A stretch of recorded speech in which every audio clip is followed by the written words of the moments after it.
మళ్ళీ 3వ ఆవృత్తి ప్రారంభమవుతుంది. ఆలస్యం చేయకుండా 3వ ఆవృత్తిలో మొదటి అంశం శ్లోక దర్శనం.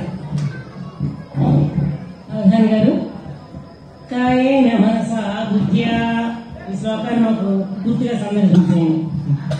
5వ అధ్యాయంలో 11వ శ్లోకం అండి, చూడండి పుస్తకాలు. కాయేన మనసా బుద్ధ్యా కేవలైరింద్రియైరపి యోగినః కర్మ కుర్వంతి సంగం త్యక్త్వాత్మ శుద్ధయే. సరైన సమాధానం, ధన్యవాదాలు. ఈ శ్లోకంలో ఏం చెప్తున్నారంటే, మనం పనులన్నీ ఎలా చేస్తామండి? మనకి శరీరంతో కదా, మన శరీరంలో కర్మేంద్రియాలు 5, జ్ఞానేంద్రియాలు 5. ఈ ఇంద్రియాల యొక్క సహాయంతో మన యొక్క బుద్ధి నిర్దేశించేటువంటి విధంగా మనం పనులన్నీ కూడా చేస్తూ ఉంటాం. మన మనసులో ఎప్పుడూ కూడా కొన్ని వేల ఆలోచనలు వచ్చేస్తూ ఉంటాయి. ఇది చెయ్యి, అది చెయ్యి, అది చెయ్యి, ఇది చెయ్యి అని అనేక సంశయాలు మన మనసులో ఉంటాయి.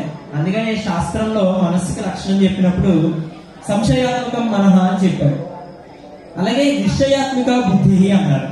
ఈ సంశయాలు, ఇది చేయాలా, అది చేయాలా, అక్కడికి వెళ్ళాలా, ఇక్కడికి వెళ్ళాలా, ఏం చేయాలి తెలియనటువంటి సందర్భంలో మనల్ని విశ్లేషించుకునే శక్తిని కలిగించి ఒక మార్గం వైపు తీసుకెళ్తుంది మన బుద్ధి.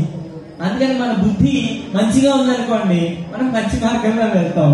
మళ్ళీ చెడుగా ఉందనుకోండి, చెడు మార్గంలో వెళ్తాం. కాబట్టి మనం చేసేటువంటి పనులు అన్ని కూడా మన యొక్క బుద్ధి నిర్దేశించినటువంటి విధంగా మనం వెళ్తున్నాం. మన శరీరంతో, మన మనస్సుతోటి, మన యొక్క వాక్కులతోటి, అంటే మన మాటలతోటి ఆ పనిని చెప్తున్నాం, ఆ పనిని చేస్తున్నాం, ఆ ప్రకారంగా వెళ్తున్నాం.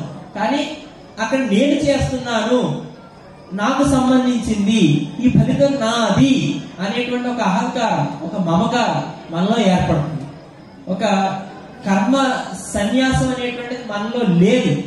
నేను అనేటువంటి భావన మనలో ఉండి మనకి అహంకారానికి గురి చేసి నేను ఇంత పొందేస్తున్నాను, నేను అంత పొందేస్తున్నాను, నేను ఇన్ని చేసేసాను, అన్ని చేసేసాను అనే అహంకారానికి గురి చేసి మనల్ని పాతాళానికి తీసుకుపోతుంది. అంటే నీచ స్థితికి, నిమ్న స్థితికి తీసుకుపోతుంది.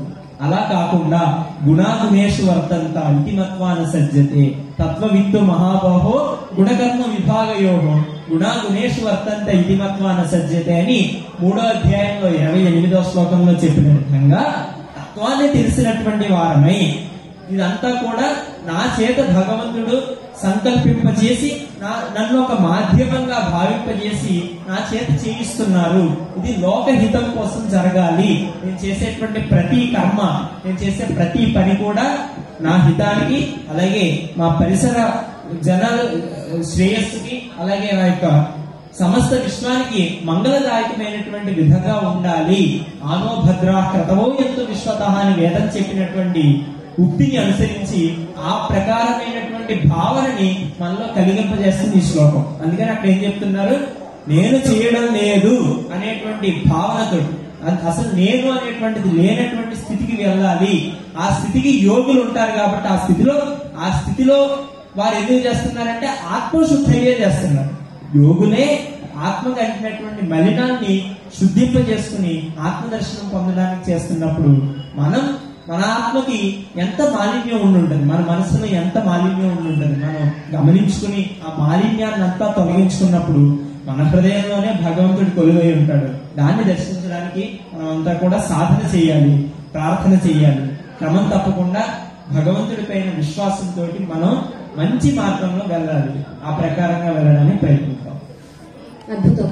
మనకున్నటువంటి మధ్యలో ఇక్కడ ఉన్నటువంటి శబ్దం అక్కడికి చేరడానికి ఈ ధ్వని యంత్రం ఎలా ఉపయోగపడుతుందో, భగవంతుడు మన చేత చేయించేటువంటి సత్కార్యాలన్నిటికీ నేను ఒక సాధనంలా ఉన్నాను అనుకున్నంతసేపు మనకి ఎలాంటి మచ్చ లేదా ఎలాంటి పుణ్యము ఏది అంటుకోదు.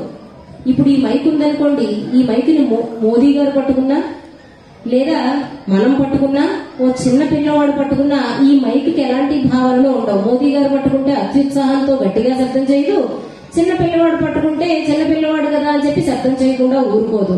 అంటే అందరి పట్ల కూడా సమానమైనటువంటి స్థితితో ఎలా అయితే ఉంటుందో మనము కూడా మన ద్వారా జరిగేటువంటి కార్యాల పట్ల ఇలాంటి భావనని మనం ఒక మాధ్యమము అని భావన చేస్తే అప్పుడు కర్మ ఫలితాలు మనల్ని అంటుకోవు. కర్మ ఫలితాలు మనకి లేకపోతే మోక్షానికి దగ్గర అవుతున్నట్లు లెక్క. కర్మ ఫలితాలు ఉండిపోతున్నాయి అంటే మనం మళ్లీ జన్మెత్తాలి. పుణ్యమైనా సరే పాపాలు ఏమీ లేవు, మనకు అన్ని పుణ్యాలే ఉన్నాయి. మోక్ష